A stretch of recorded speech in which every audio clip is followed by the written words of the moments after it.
দ্রুতগামী এক গাড়ির ধাক্কায় গুরুতর আহত এক অজ্ঞাত পরিচয়ের মহিলা। জানা গেছে, জগৎপুর এলাকার দ্রুতগামী এক অটো সজোরে ধাক্কা দেয় উক্ত মহিলাকে। পরবর্তী সময় স্থানীয় কিছু যুবক উক্ত মহিলাকে উদ্ধার করে জিবিপি হাসপাতালে নিয়ে আসে। বর্তমানে জিবিপি হাসপাতালে মৃত্যুর সাথে পাঞ্জা লড়ছে অজ্ঞাত পরিচয়ের উক্ত মহিলা।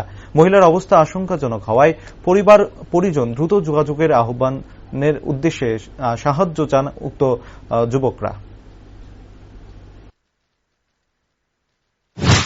বাড়ির সামনে অ্যাক্সিডেন্ট হয়েছে, একটা অটো কি করছে, এটা মানে তারা হিট করে সেটা গেছে গা। তাইনের সাথে কোনো সেলফোন নাই, কিছু নাই, খালি একটা বাজারের ব্যাগ আছে, বাজার করে তাই বাড়িতে উঠে যেতে আসলো।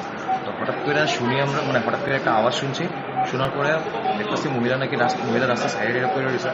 তো মানে অটোটারও অ্যাপ্রিহেন্ড করা হয়েছে, কিন্তু তাদের আইডেন্টিটি ফাইন্ড আউট করা যেতে পারতেছে না। ঘটনাটা কোন জায়গাতে? ঘটনাটা হয়েছে আপনার জগৎপুর কালীবাড়ি রোডের এন্ট্রি পয়েন্টে। পরে হাসপাতালে কে আনছে? হাসপাতালে আমরাই নিয়ে এসেছি। হাসপাতালে এনে ফার্স্ট এড যা দেওয়ার আছে ফার্স্ট এডটা দিয়েছি, বাট ডক্টর পেতেছে নাকি ক্রিটিক্যাল একটু। বাড়ির লোকজন যদি ভিডিওটা দেখে সেটা যদি আইতে পারে একটু বেটার হয়। এখন অবস্থা কিরকম ওনার? অবস্থা তো এখন ডাক্তার তো বলতেছে নাকি একটু ক্রিটিক্যাল, তো এখন বাকি যদি তাদের বাড়ির লোক আয় তাহলে একটু বেটার হয় আর কি। নাম পরিচয় পাওয়া গেছে কিছু? নাম পরিচয় কিছু পাওয়া গেছে। আপনারা মানে কি স্থানীয়রা? হ্যাঁ, জাস্ট আমরা বাড়ির সামনে অ্যাক্সিডেন্ট হয়েছে। বয়সটা কত হবে আনুমানিক? কার পেশেন্টের?